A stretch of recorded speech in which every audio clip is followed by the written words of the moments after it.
Welcome to POSTCAST. David Locke along with Ron Boone. We're kind of makeshifting this one tonight.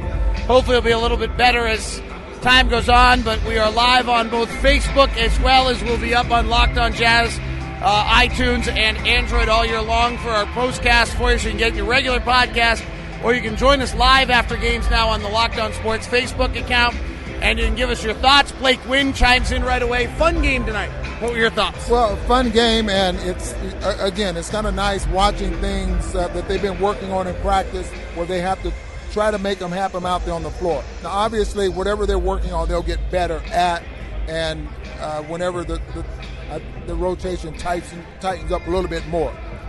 So, basically that's what you're looking at. First ball game that you see after going through two or three days or 2 days. The thing that jumps out to me on this is I wondered a little bit, truthfully, whether Sydney was going to be good enough to give the Jazz really an exhibition outing. I thought they were. I thought they gave the Jazz enough resistance that the Jazz could work on the things they wanted to work on.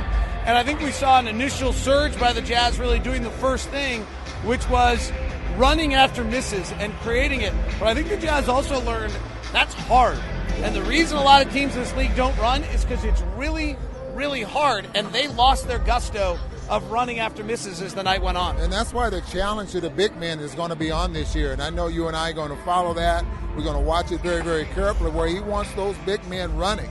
You get to the point where big men have to run almost 94 feet, where a lot of time you're looking at the guards, they're running from free throw line to free throw line if they're not getting a layup. So the challenge is on the big men.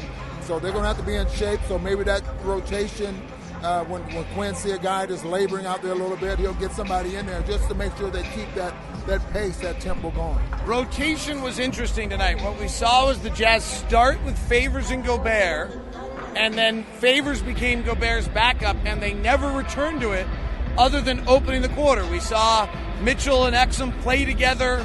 We saw Jerebko and Johnson both play the four.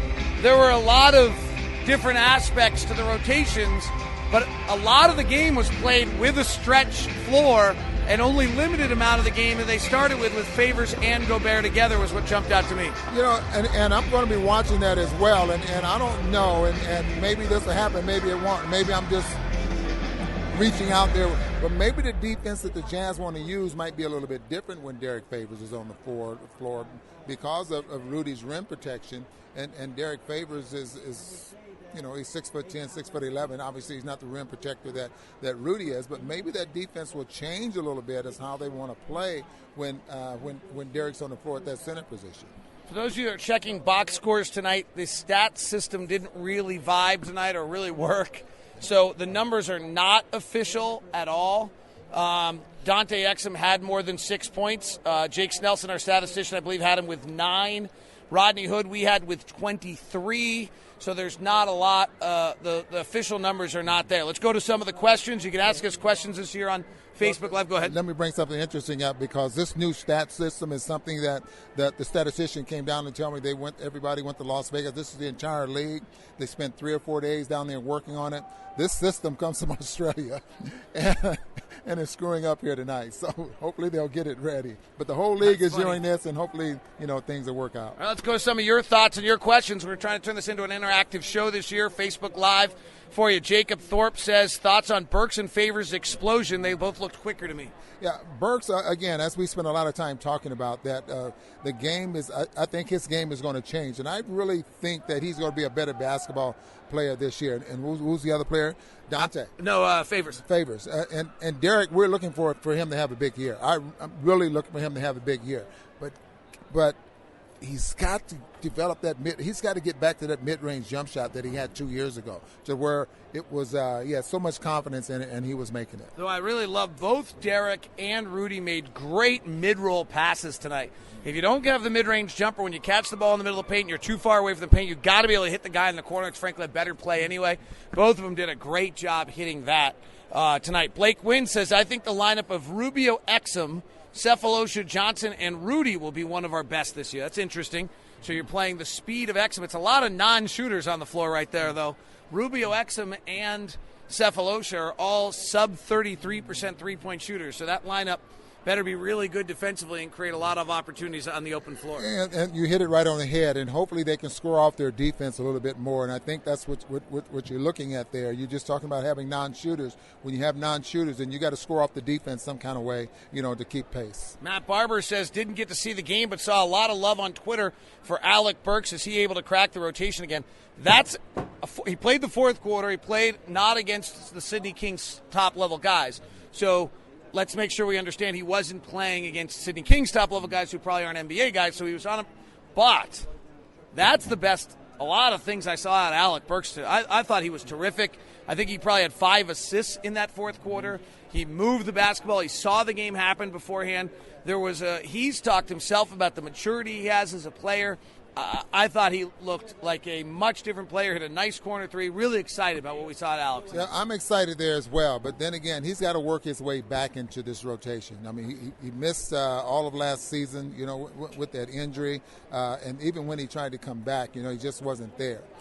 So he's got to work himself back into this, and hopefully he has patience and continues to work to the point where he can demand some playing time on the floor. And what's interesting is you talk about him demanding time, it would really mean Quinn Snyder kind of busting out of the rotation because Donovan Mitchell and Dante Exum are those minutes that you're talking about taking because Rubio and Hood are pretty well established. So it would suddenly mean sliding someone to the 3, playing some smaller, really fast lineups where you have Exum or Burks at the 3 or Mitchell at the 3 along the way. Well, and Donovan Mitchell, I mean, you just can't anoint him playing time out, and maybe that's what they're doing. I mean, he's the 13th pick in the draft. They want him to develop, so put him out there on the floor. He was pretty good today. And he was pretty good. So if Alec Burks wants to eat into some of that time, then he's going to have to play that way. But a lot of times teams will anoint those high draft picks. We have to develop this guy. We have to keep him on the floor. Ryan Johnson says Bolomboy looked meh in the summer league, but he looked pretty good in those final minutes. Thoughts on why? He has a power game. I think he just needs minutes in order to demand a few minutes.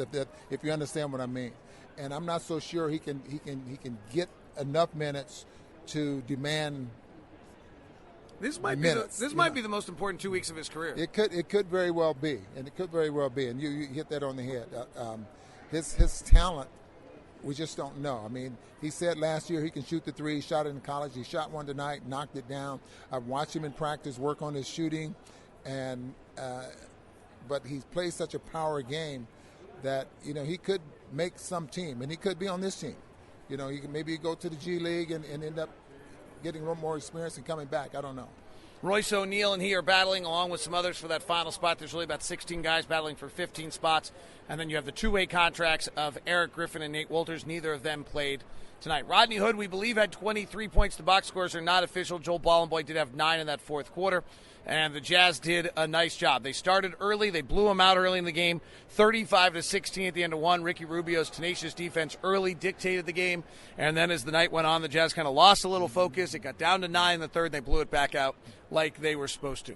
That wraps us up. Thank you very much for joining us. We look forward to having your interaction throughout the season, more and more after each and every game, right here on Facebook Live as well as on the Locked On Jazz podcast or POSTCAST. Please join us. Follow me, David Locke, or Locked On Sports on Facebook is where we hosted this one. And we look forward to having you for future ones. Ron and I will do this after every game. And if you missed them during the game, we're doing quarterly updates after each quarter. That's over on Instagram at DLock09. Thanks very much for tuning in.